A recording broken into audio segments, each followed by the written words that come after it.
Ferme ta gueule. Bon, au-delà de t'insulter, je pense que c'est un des conseils les plus connus que tu as reçus en vente. Le fait d'arrêter de parler au moment où tu parles de ton prix. Sauf que la réalité, c'est que c'est probablement celui qui te fait perdre le plus d'argent tous les mois. Le raisonnement derrière le fait de laisser un silence au moment où tu parles de ton prix, c'est qu'en déstabilisant le prospect, soi-disant, tu vas avoir une position d'autorité et donc tu pourras plus facilement gérer les objections derrière. Sauf que la réalité, c'est que c'est juste un attrape-objection. Pourquoi ? Parce que quand tu déstabilises un prospect qui ne sait plus quoi dire, il va juste te dire ses premiers mots et son premier réflexe, à savoir « j'ai envie d'en parler à ma femme, j'ai envie d'y réfléchir ».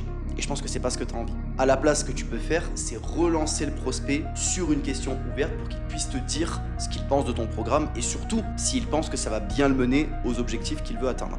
On va prendre un exemple tout bête. Oui Nicolas, au niveau de l'investissement, on est à 2 997 €. Est-ce que ça te paraît cohérent vis-à-vis de ce que tu as vu dans le programme et surtout là où ça peut te mener? On parlait de liberté financière, du fait de potentiellement avoir la maison avec madame, ce genre de choses. Là, je viens de relancer le prospect avec une question ouverte. Évidemment que ce sera immensément plus simple pour moi de traiter des objections s'il y en a, du moins je diminue le risque, que si j'attendais simplement d'en recevoir une dans la figure.